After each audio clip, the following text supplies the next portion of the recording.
I was never a very good person in life. I cheated on my wife, cheated on my taxes, stole from my business partners, beat my kids any time they looked at me wrong, and overall just acted as a general scumbag. In hindsight, I see it clearly. I wish I could start over and do it all again. One night, on my way home from my law firm, a freak ice storm covered the highway. I had four-wheel drive and didn't think about the falling sleet and hail, until a truck in front of me began to slide, then jackknifed and flipped, landing not even 10 feet in front of my SUV. I had no time to react. I slammed the brakes at the very last millisecond but ended up going into the side of the trailer at 70 miles an hour, without a seatbelt on. The last thing I remember was time slowing down to a crawl as I flew through the windshield, shards of safety glass glittering like stars all around me in the winter air. Then it was blackness. I awoke, screaming and hyperventilating, in the same blackness, but without any pain. In the darkness, I felt my body, running my hands over my arms, legs, chest and face. I didn't seem to have a single broken bone or laceration. I was even in the same expensive Armani suit I had been wearing during the accident. It seemed miraculous that I had somehow survived unscathed, without even a tear in my suit. I stood in the darkness, putting my hands out in front of me and stumbling around in short, hesitant steps. After a few minutes of this, I ran into a wall. The wall felt warm and seemed to vibrate under my fingers. I pushed on it, and my hands went into it, like pushing into silly putty. I began to rip away pieces of the wall and throw them behind me, and a shaft of light pierced through the hole I had just made. The light illuminated the cavern I was in, showing a floor of cobblestone soaked in layer after layer of dark red, clotted blood. The wall itself looked like the guts of some massive creature. It had long shards of white bone running through the top and bottom with smaller pieces of bone connecting them. The rest was some light red and vibrating tissue, like intestines that had been unspooled to form a never-ending, solid wall.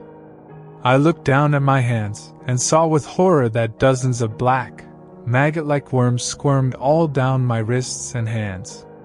With a yelp and a jump backwards, I frantically tried to shake them off, but I could feel hot stings coming from my hands as they bit me, over and over. After a few minutes of writhing and rubbing my hands together, I got them all off.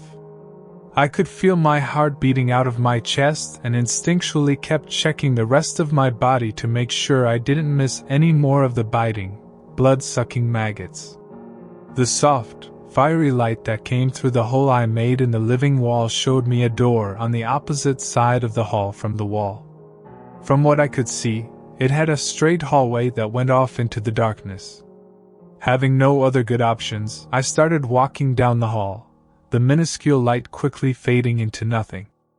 I put my hands out in front of me and felt the smooth, stone walls. I walked in a straight line for what felt like hours before seeing a glimmer of red light, at first only a tiny pinpoint. As I walked towards it, it grew and grew, until I realized I was staring at a door that must have been 20 feet tall, surrounded by polished white bones on all sides. The bones that composed the framework of the door were so massive they looked like they had come from a blue whale, as if someone had taken the ribs off of one and fused them together into an archway. All I could think of as I approached this door was my wife, my child, my job. Everything that I identified as me, everything that gave me meaning. Despite having cheated on my wife many times, I still loved her deep down. After all, I had protected her from the knowledge of what a poor husband I was, simply out of love for her. I had never let my 5-year-old child suspect that his father was involved in anything illegal or immoral.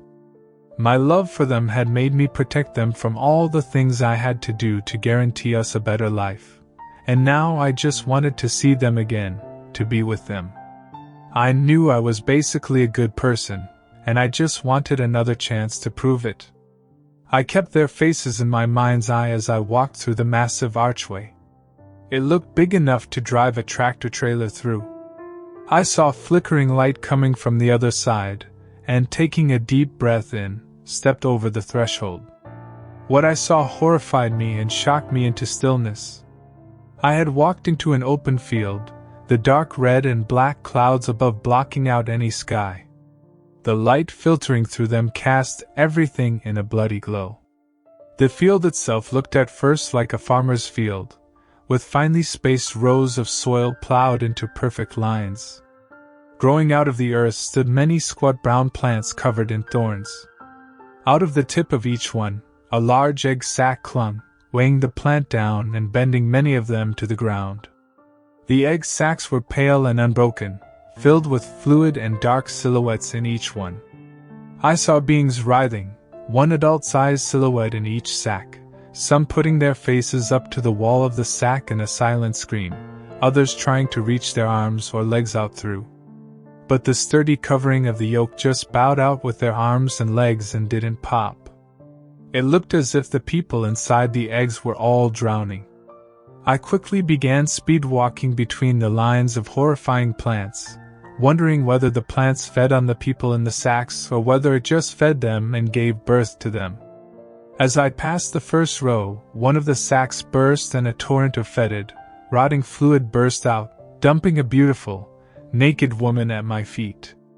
She had long blonde hair and green eyes, flawless skin and a tiny, upturned nose.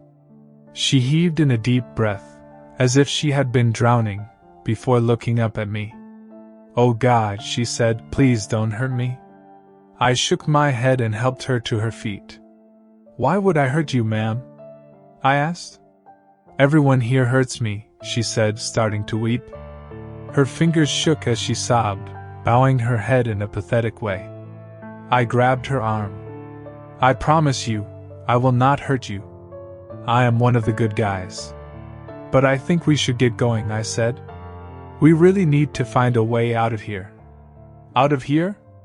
she asked, crying and laughing at the same time. "There is no way out of here. Don't you know where you are?" I shook my head. "This is hell." "I don't know if it is hell in the Judeo-Christian sense, but it is close enough. Everyone here is dead." "I don't feel dead," I said, rubbing my hands over my suit, my face, my hair. "Everything seems intact." She nodded at this, her crying quieting down as she focused on my face. "Everyone comes in like that," she said. "Until they catch you, torture you, burn you, rip you apart. Then when your body is too spent to feel anymore, they bury you in these fields. These plants grow overnight, encasing your body in a sack and bringing it up to the surface, where it starts to feed you and revive you. After you're healed enough for another round of torture, the fruit of the plant bursts. But who brings you to these fields? Who is in charge?" I asked. Her pupils dilated, her eyes wide, she whispered the answer. "Angels." At that moment, a bolt of lightning shot down from the red sky, bursting open dozens of plants nearby and showering us in a mixture of blood, amniotic fluid, thorns and leaves. I grabbed her arm. "Let's get out of here," I said. "We can talk more when we get somewhere safe." She laughed at this, as if it was the most absurd thing she had ever heard, and we began to run. "By the way," I said, gasping between breaths, "my name is Jay." "Angela," she said. At the end of the field, I saw a paved road. It had countless potholes and cracks running through it, and some parts of it had been wiped out and fallen into a stream that ran parallel to it on the farther side, but I was still glad to see some sign of a trail. "A road!" I cried, pointing in excitement. "Maybe that road leads somewhere out of this hellhole." She shook her head in amazement at my stupidity, but I ignored her. I had to hope there was some way out, that this wasn't just a never-ending landscape of horrors under a blood-red sky. The road seemed to stretch out in both directions forever, fading into each horizon in a perfectly straight line. I could see parts of the road were entirely missing, and it looked like some bridges had collapsed farther down in the direction I was looking, so I turned the opposite way and started moving, holding Angela's hand as I went. Her presence gave me some comfort. She even reminded me of my wife to a certain degree, as they both had very light skin and an overall Irish cast to their faces. "If this is hell," I said, "then why are you here?" She looked up at me, surprised by the question. Heaving a deep sigh, she looked away. "No sense in keeping secrets here, I guess," she said. "We are just going to get captured and tortured to death again anyways. That's all it is here. Just a never-ending cycle of pain and death. A lot of these people completely lose their minds." She rubbed her hand over her eyes as if her head hurt her. "I always wanted to be an actress, but I grew up having no money. I met an older man who said he believed in me, and that he wanted to take me to LA. But we needed money to get from the East Coast to LA and to live there while I looked for work. He convinced me to rob a bank with him to get it. Needless to say, it didn't work out very well. He got spooked and murdered 2 of the tellers before a security guard came out and shot him in the head. I grabbed his gun and killed the guard, took the money and ran. When the cops caught up with me, I pulled over slowly, put the gun to my temple and pulled the trigger. I had absolutely no intention of going to prison for the rest of my life. I was just a stupid kid, really. I couldn't believe this angelic, innocent-looking young woman had participated in murders. It shocked me to my core. "If this is hell," I said, "I don't really feel I belong. Yes, I did some bad things, but I never killed anyone, never put a gun to anyone's head, never even killed an animal." She looked up at me sharply. "You're only lying to yourself," she said. "No one innocent comes here.